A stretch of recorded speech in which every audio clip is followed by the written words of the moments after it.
shut up, you're not even Manchester United level, Roy Keane blasts Garnacho amidst transfer turmoil. The tension at Manchester United has rarely been more palpable than in the wake of Alejandro Garnacho's explosive comments, which have triggered outrage among fans, pundits, and former players. The 19-year-old Argentine winger, hailed not long ago as one of the club's most promising prospects, ignited controversy when he was quoted as saying, "Greater than, I don't want to play for that stupid Manchester United club." These words, raw and unfiltered, reverberated far beyond the dressing room. They cut into the pride of a fanbase that, despite enduring several difficult seasons, still clings to the rich legacy of Sir Alex Ferguson's golden era. And they provoked a fierce response from one of United's most feared and respected figures, Roy Keane. Keane, a club legend known for his uncompromising style and fiery demeanor both on and off the pitch, wasted no time delivering his verdict during a television appearance. Looking directly into the camera, his voice cold but unmistakably bristling with emotion, he snapped, "Greater than, shut up, you're not even Manchester United level." It was more than just a rebuke. For many, Keane's words captured a sense of frustration that had been simmering for years, the perception that too many players at Old Trafford failed to grasp the responsibility and privilege of wearing the shirt. A club at a crossroads.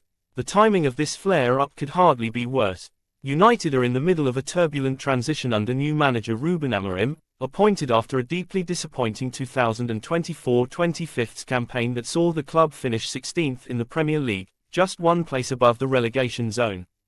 The season's one shot at silverware, the Europa League final, ended in heartbreak, with Tottenham Hotspur clinching victory 1-0 through a late goal. The loss was a bitter pill for supporters who had pinned their hopes on the competition as a path back to respectability. Amorim, who earned his reputation by transforming Sporting CP into a domestic powerhouse, arrived with a clear vision: restructure the squad, instill a defined playing philosophy, and restore the club's identity. But his project has immediately been complicated by the Garnacho saga. The Garnacho problem. Until recently, Garnacho was regarded as a symbol of United's future. A rapid winger with sharp technical ability, he had delivered moments of genuine excitement in an otherwise dreary season. His fearlessness in taking on defenders and his knack for creating chances made him a rare bright spot. Yet his comments have undermined that goodwill, creating the impression, fair or not, that he sees himself above the club. While Garnacho later attempted to walk back his statement, claiming in a press conference that his words were born of frustration, the damage was done. "Greater than, I was frustrated and didn't mean it that way. I just want to play football and be part of a winning team," he explained. But for many fans, this sounded less like a heartfelt apology and more like damage control. Words carry weight, particularly when spoken by a player seen as a long-term investment. Some supporters have called for him to be disciplined, while others advocate giving him a second chance to prove his commitment. Keane's outburst in context. To understand the sting of Keane's comments, one must appreciate his history with the club. As captain under Sir Alex, he embodied the relentless standards that defined United's dominance in the 1990s and early 2000s. For Keane, effort and loyalty were non-negotiable. His tenure was marked by fierce battles on the pitch and a refusal to tolerate complacency. Keane's criticism of Garnacho isn't just about one teenager's outburst, it's about what he sees as a cultural drift in modern football. In his eyes, too many young players are quick to air grievances publicly rather than confronting challenges head-on behind closed doors. To him, Garnacho's words symbolize a generation more concerned with personal branding than the collective fight for the badge. The transfer market chessboard. Amorim's rebuild is already underway. The manager has sanctioned Garnacho's loan to Chelsea, a move as surprising as it is telling. Loaning a young, high-potential player to a direct Premier League rival suggests Amorim believes Garnacho's current mindset could be more of a liability than an asset in his first year in charge. The upheaval doesn't stop there. Rasmus Højlund is expected to join AC Milan on loan, while Marcus Rashford's departure to Barcelona has already been confirmed. Rashford's exit is especially poignant. A product of United's academy, he once symbolized hope for the post-Ferguson era. But after a decline in form and a desire for a fresh challenge, the 27-year-old felt the time was right to move on.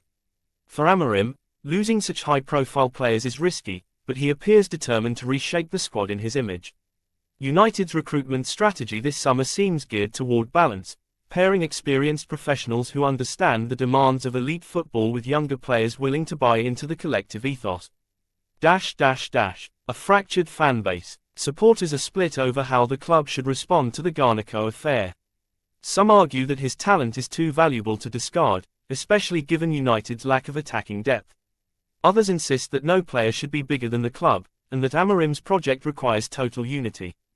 Online forums have been ablaze with debate.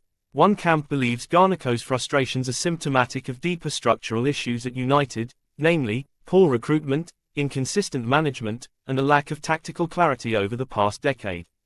Another camp insists that players should take more personal responsibility, and that professionalism is non-negotiable regardless of the club's current struggles. Amarim's challenge. Amarim's immediate task is to steady the ship. That means managing dressing room dynamics as much as improving results.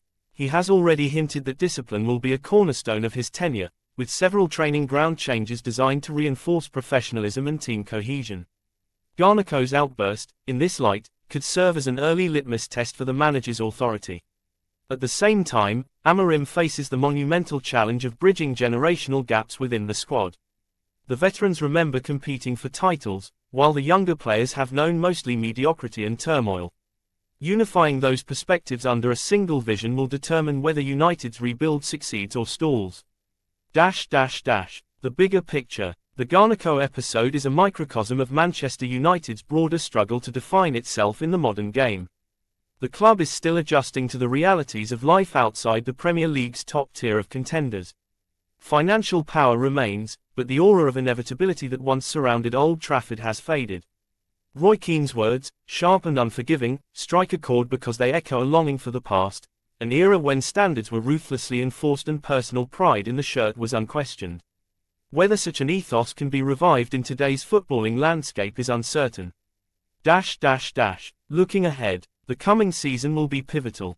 Garnacho will try to re-establish his reputation at Chelsea, while Amarim reshapes United's identity from within. Rashford's performances at Barcelona and Højlund's development in Milan will be closely monitored as potential indicators of whether United were right to let them go. For now, the mood around Old Trafford is a blend of apprehension and cautious optimism. The fanbase is weary after years of underachievement, but there is a sense that Amarim's decisive moves, however controversial, could lay the groundwork for long-term stability. Conclusion. Alejandro Garnacho's outburst and Roy Keane's stinging response have ignited a debate that cuts to the core of Manchester United's identity crisis. Is the modern player too quick to speak out, or are their frustrations a valid symptom of a club that has lost its way? Can a new manager truly overhaul both the squad and the culture in a single transfer window? As the dust settles, one thing is certain, the story is bigger than a single player. It's about a football club grappling with its past, present, and future. And until United finds a way to reconcile those three timelines, moments like these will continue to surface, reminders of the gap between where the club is and where it wants to be. For Garnacho, the challenge is personal. If he wants to be more than a footnote in the club's history, he will need to back his talent with humility, resilience, and a willingness to grow. For Manchester United, the challenge is existential, to prove that, even in the volatile modern game, its badge still demands the highest standards.